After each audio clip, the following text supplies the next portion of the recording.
very full weekend, and we hope that you're all going to be able to, as I said, take part in it all and experience it all, and I think you will really enjoy it. I'd like to introduce to you Dr. John Bowman, our broadcaster and historian, who has very kindly agreed to come today and to launch our weekend.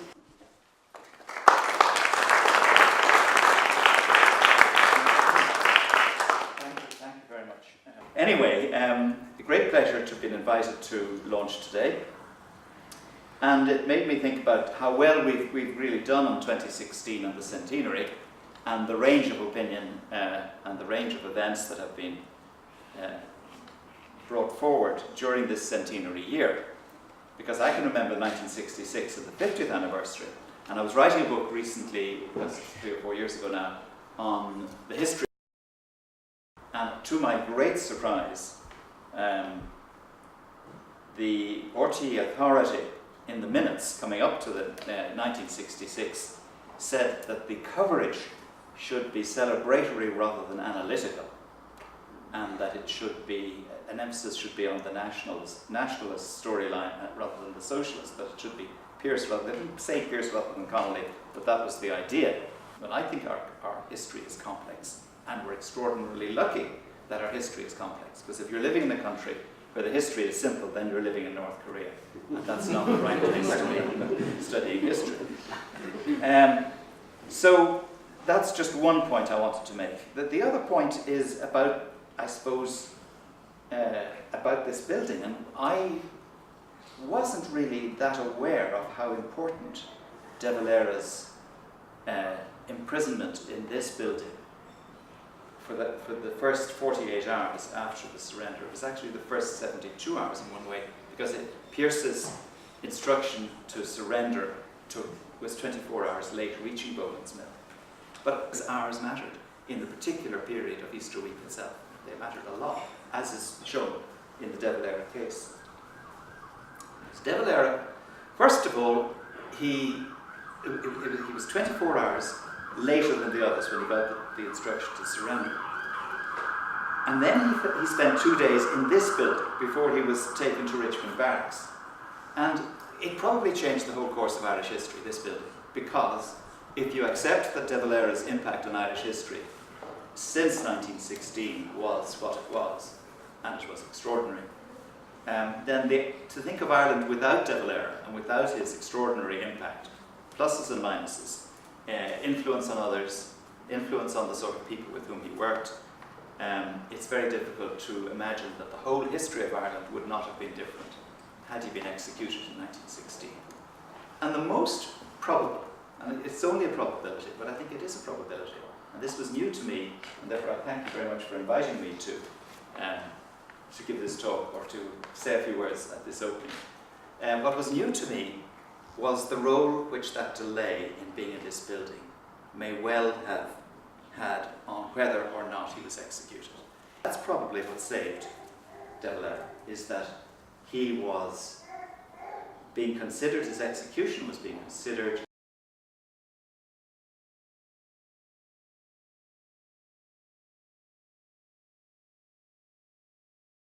changed the course. This building therefore changed the course of Irish history.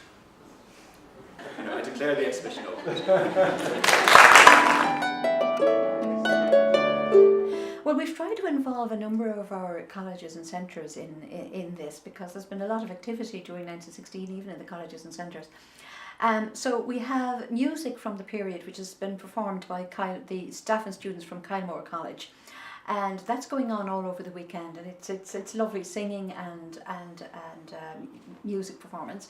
And then, as well as that, we have an exhibition on food from the period, which was prepared by Inchicore College and Crumlin College, and they have lots of food for people to eat, gur cakes and various different foods from the time.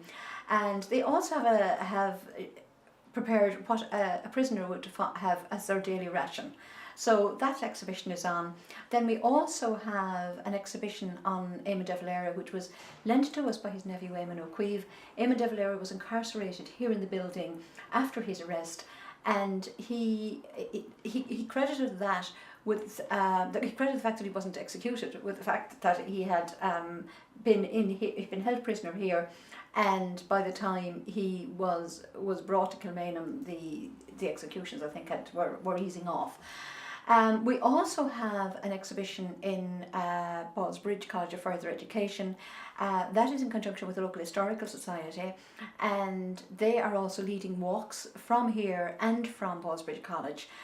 So there's a lot of activities on over the weekend. We also had a rap from Colorta Owen, but we couldn't really fit them in with the period detail here, I think. But that's another interesting little part of all of our preparations and activities. And then of course there's the whole open house aspect of it as well. Yeah. It fits in with that weekend. Yeah. Tell us a bit about how that fits together. Yeah, we fitted in with the open house as a weekend because we were going to do a 1016 commemoration. Then we thought, well, it's a beautiful building, it would be nice to open it to the public. The building was built in 1880. The date is up on the stained glass window at the top of the stairs. You've probably seen that. It's a really lovely building, and it was built as offices for the town commissioners, designed by Edward Carson, father of the Edward Carson, and there's an awful lot in the building that I think is of historical interest. There are beautiful windows, there's lovely workmanship, beautiful fireplaces, and I think it's nice that the public can see it. The other thing is that it's not a museum, it's a living building, and it has been worked in since it was built. It's still an office, and the boardroom that we had our presentation in today was at where we hold our own board meetings, was the boardroom where Joshua Manley would have also sat with the town commissioners and would have done his own work. So I think it's a very important historical building because there aren't that many buildings which are still actually performing a similar function and being used in very much the same way. So we're located just across the bridge from the town hall, but the college itself actually dates back in 1902. And so here this weekend we have an exhibition on the Ballsbridge College before 1916, during 1916 and up to the present day, just emphasising, I suppose, that it was there before 1916.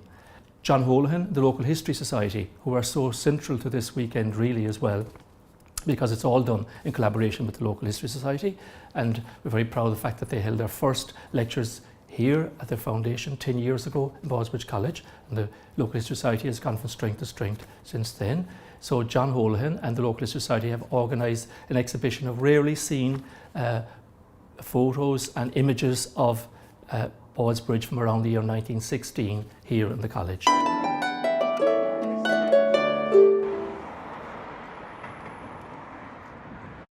good afternoon, everybody, and you're extremely welcome. The history of this area goes back to the Fitzwilliams, who Norman knights came to the 13th century. They were the Lords of Merrion. Merrion on the Strand was the original name of the area, in fact, because the area down at Sandymount was originally Brickfields and Scarlet Hill. The total area was, in fact, Merrion.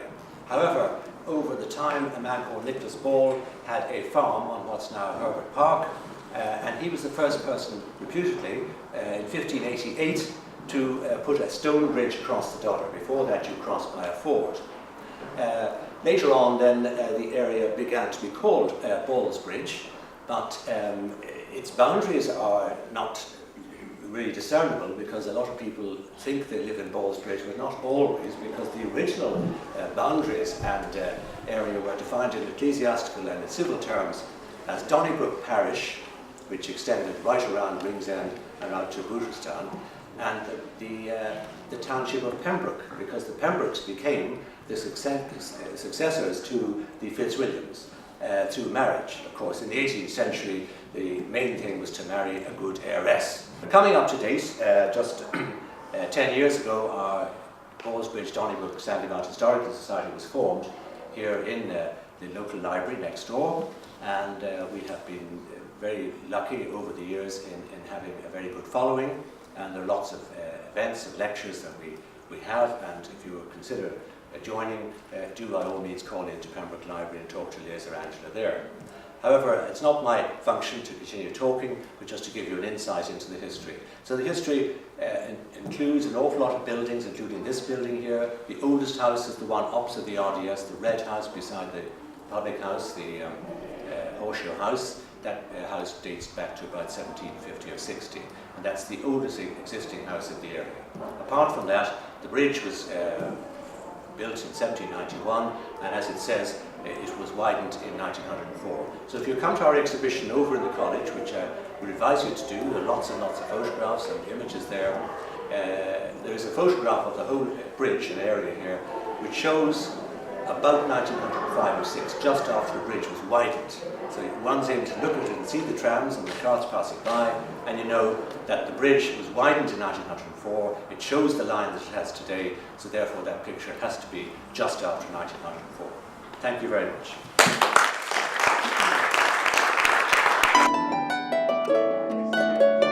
Sharon O'Doherty, who was one of our drama teachers in Inchicore College of Further Education, has written the play and she's produced the play, and the play is performed by the students from Inchicore. And she has captured everything. She brings you right back into 1916 to Joshua Manley and the people here in the town hall. It's called The Clerk's Tale because it's based on an account that Joshua Manley, who was then the town clerk of Pembroke, an account that he sent to the town commissioners in May of 1916. He wrote to them and he sent them what was effectively a day-by-day diary of the events of 1916.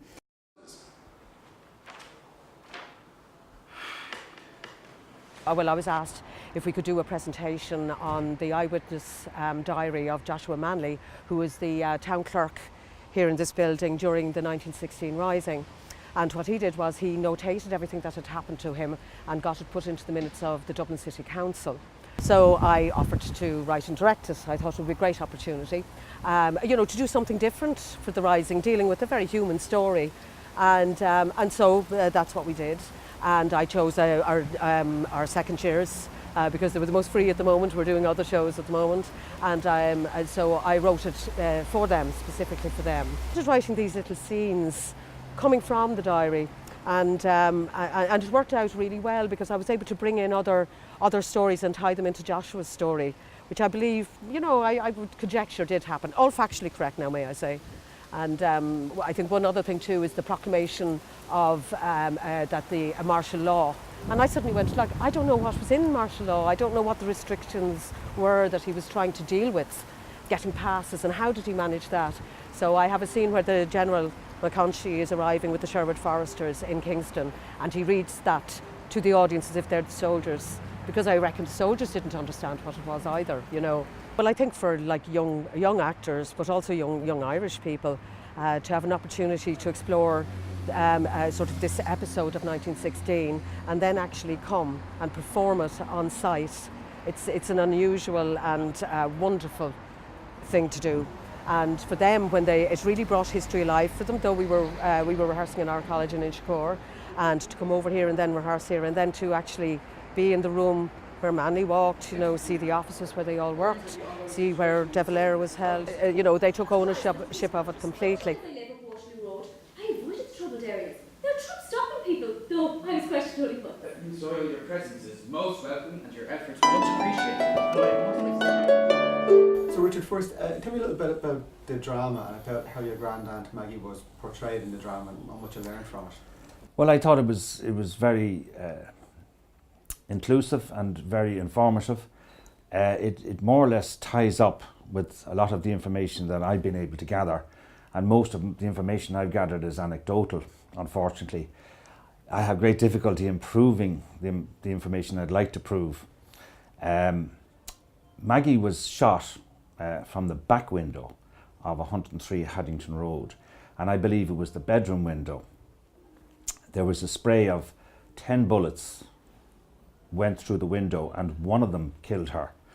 When I say killed her, I believe what actually happened was that when they carried her, and as it was well described in the drama, to Baggot Street Hospital, that she didn't die immediately or on the way, that she died sometime afterwards. And I'm very anxious to get information from the hospital records, which I haven't succeeded in doing so. Whether they have any knowledge, I do know it was dreadful confusion at that time. Her father's binoculars and went to look out of the window in her bedroom. They were brewing tea, sitting on the road. One of them saw her and alerted the others. They shot a spray of bullets towards the window. There was pandemonium, of course, and there were no ambulances to be had, so we laid her on a mattress and then tied her to a ladder and took her to the hospital in Baggot Street. It's often really, the focus is often about the big stories and about the GPO and stuff like that, but clearly, like, for your family, a 13-year-old girl dying is a poignant tale. Do you think that they got that? Was the drama sad? Was it powerful? It was. It certainly, I couldn't imagine, you know, the tragedy of the event for the members of the family. I do know that the Mulhollands, as Teresa described, were they doted on Maggie, and she, in the letter, she describes how she was very fond of a particular pet dog that the Mulhollands had, and that dog was whining in in the loss of Maggie very sorrowfully. So that was very interesting. Again, it's a small human experience, that of the time. But the description in the letter of the hail of bullets flying around, of a priest attending to somebody dead in the middle of the road and bullets flying over his head, and mentioning various people who were locked in and needed some attention or and needed some support or help, it's fascinating, absolutely. And does an event like this give you a chance to meet other people who would have connections with that or information from that era? Oh, no question about it. And the more events like this, the better, because how does information pass at its very best is the interaction between people.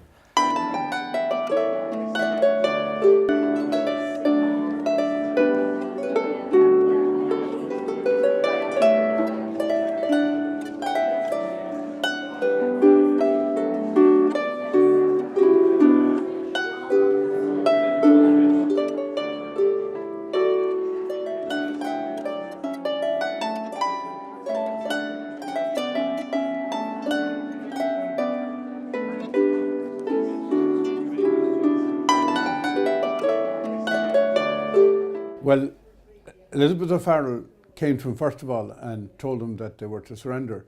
Now, he didn't accept her word for it and said, I want the order from Commandant MacDonagh. And he was always very strong that his commanding officer, and they were in an army, was Thomas MacDonagh. But before she came back, he had found out that they had all surrendered, and he decided to surrender. So they had taken prisoner a cadet called Mackay, and he was sent to find a British officer, and De Valera went to Sir Patrick Dun's hospital, and according to Captain Hitson, he came in and he covered them with the gun, and he said, are you armed? And De Valera said he wasn't, and he told him that his men would surrender. And what happened then was that De Valera went back to the barracks, that De Valera went back to where his men were, and he gave the order with a whistle to come out. They came out, and he gave the order to ground arms, and he always said that he remembered the crunch of the arms hitting the ground. So Captain Hitson, who was a very humane man, took to surrender, and they were marched out here to Ballsbridge. The men were billeted in the RDS, and De Valera was held in this particular building we're in here. So they came out apparently Northumberland Road, even though the surrender was in Sir Patrick Dun's hospital, they came down Northumberland Road to come here. Nothing happened until 1938.